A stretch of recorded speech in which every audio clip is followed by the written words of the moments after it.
Sizdən xahiş edirik ki, xəbərə keçmədən öncə videonu bəyənin və rəy bölməsində fikirlərinizi bildirin. Dünyada və ölkədə baş vermiş ən son xəbərləri bizdən izləyin. Bunun üçün kanala abunə olmağı və bildiriş simvolunu açmağı unutmayın. İndidən təşəkkürlər. Hər vaxtınız xeyir əziz izləyicilər. Bugünün ən səs-küylü xəbərləri ilə qarşınızdayıq. Şok iddia, Bakının məşhur restoranlarından birində müştərilərə at əti təqdim edildiyi üzə çıxıb məsələ araşdırılır. Bakı sakinlərinə isə şad xəbər var. Prezident yeni fərman imzalayıb dəyişikliklər gözlənilir. Təhsil sahəsində gərginlik artır. Məleykə Abbaszadə ilə ekspertlər arasında mübahisə daha da qızışıb. Dünyada isə diqqətlər İsrailə yönəlib, Netanyahunun sanksiya qorxusu ilə atdığı addım gündəmi silkələyib. Ətraflı birazdan.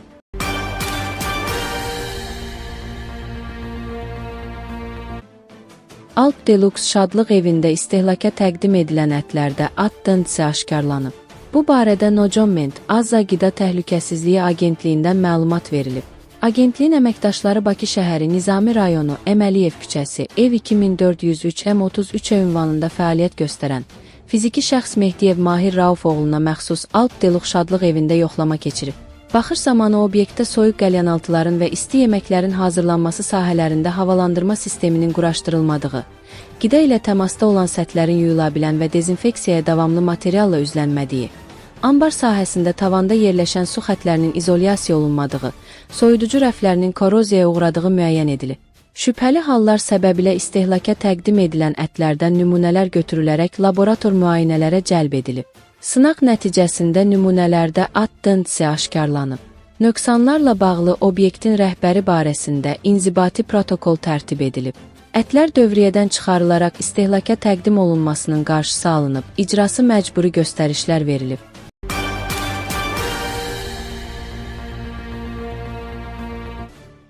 Bakı metropoliteni Qısçiyə tramvay nəqliyyatının təşkil edilməsi ilə bağlı səlahiyyət verilib.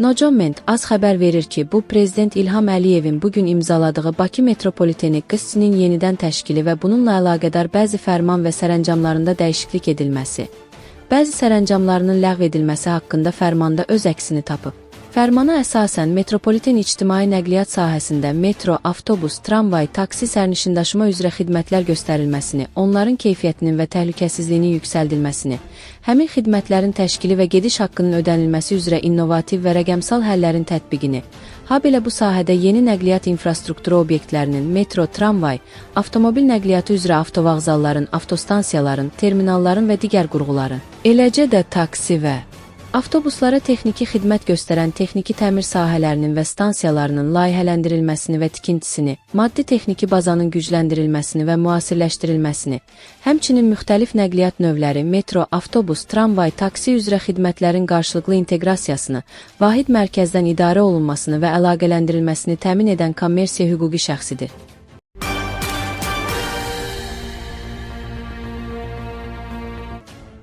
Təhsil sahəsində ən azı 5 il işləyən və elmi araşdırmaları, məqalələri dərc olunan adamlar təhsil eksperti adı qazana bilər. Nojoment az xəbər verir ki, bunu Dövlət İmtahan Mərkəzinin EM İdarə Heyətinin sədri Məleykə Abbaszadə Asan Təyənin efirində deyib. O bildirib ki, bu məsələdə ekspertin təcrübəsi əsas olmalıdır. Qeyd edək ki, bundan əvvəl də EM sədri ekspertləri tənqid edib. Sonuncu dəfə tərəflər arasında atışma imtahan suallarının çətinliyi ilə bağlı olub. İndi isə M. Abbaszadə ekspertlərin kriteriyalarını açıqlayıb. Bəs özləri bununla razılaşmırmı?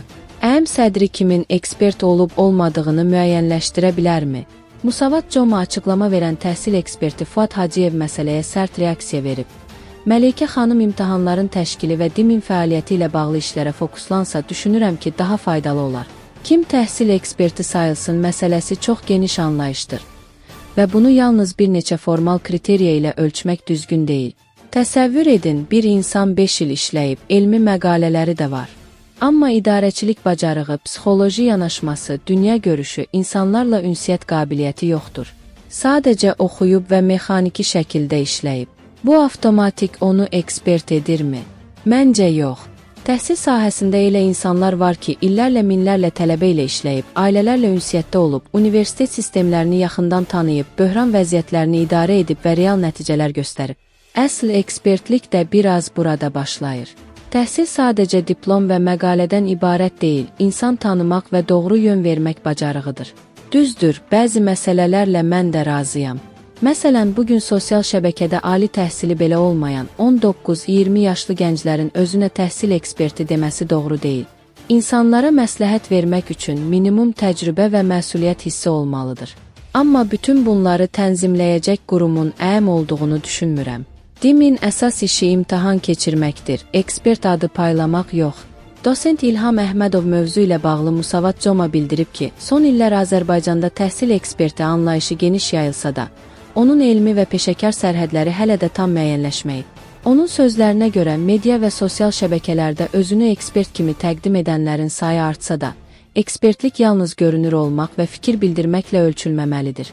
Həqiqi ekspert mürəkkəb sistemləri təhlil edən, səbəb-nəticə əlaqələrini müəyyənləşdirən və həll yolları təklif edən peşəkar şəxsdir. İlham Əhmədov qeyd edib ki, təhsil sistemi pedaqogika, psixologiya, sosiologiya, idarəetmə və texnologiya kimi sahələrin kəsişməsində formalaşan mürəkkəb bir sahədir. Buna görə də yalnız iş təcrübəsi ekspert olmaq üçün kifayət etmir. Onun fikrincə, təhsil eksperti sistemi elmi, sosial və idarəetmə baxımından analiz etməyi, proqnoz verməyi və inkişaf modelləri hazırlamağı bacarmalıdır. Dosent vurğulayıb ki, peşəkar təhsil eksperti analitik düşüncə, elmi tədqiqat aparmaq, data təhlili etmək, beynəlxalq təhsil modellərini müqayisə etmək və gələcək tendensiyaları qiymətləndirmək bacarıqlarına sahib olmalıdır. O hesab edir ki, müasir dövrdə ekspert süni intellektin təhsilə təsiri.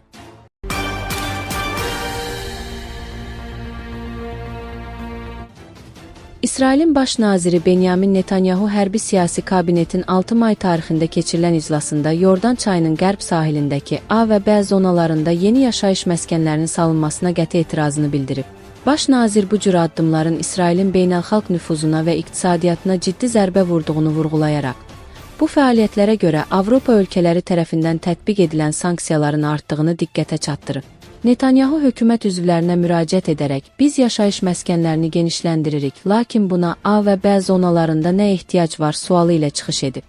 Nojoment AS xəbər verir ki, iclas zamanı Mərkəzi Dairə Komandanı Avi Bulut Diaspor işləri üzrə nazir Amihay Şikli və deputat Limor Sonhar Melexin həmin ərazilərə səfərlərini əks etdirən fotoları təqdim edib. Komandan bildirib ki, bu cür yüksək rütbəli rəsmilərin həmin zonaları ziyarət etməsi qeyri-qanuni fəaliyyət göstərən gənclərə mənəvi dəstək vermək və onların hərəkətlərinə legitimlik qazandırmaq məqsədi daşıyır. Qeyd edək ki, 1995-ci ildə imzalanmış 2-ci Oslo müqaviləsinə əsasən, Yordan çayının qərb sahili inzibati və hərbi nəzarət baxımından 3 əsas zonaya bölünüb. A zonası tamamilə Fələstin Milli Administrasiyasının mülki və hərbi nəzarəti altındadır və bura Ramallah, Nablus, Betlehem kimi iri şəhərlər daxildir ki, İsraillilərin bu əraziyə daxil olması rəsmən qadağandır. B zonasında mülki idarə etmə Fələstinə, təhlükəsizlik nəzarəti isə İsrailə məxsusdur. C zonası isə qərb sahilinin təxminən 60%-ni əhatə edir və həm mülki, həm də hərbi baxımdan tamamilə İsrailin nəzarətindədir. Netanyahunun sərt çıxışı göstərir ki, İsrail rəhbərliyi beynəlxalq təzyiqlər fonunda Fələstinin nəzarətində olan ərazilərdə məskunlaşma siyasətinə yenidən baxmaq məcburiyyətində qalıb.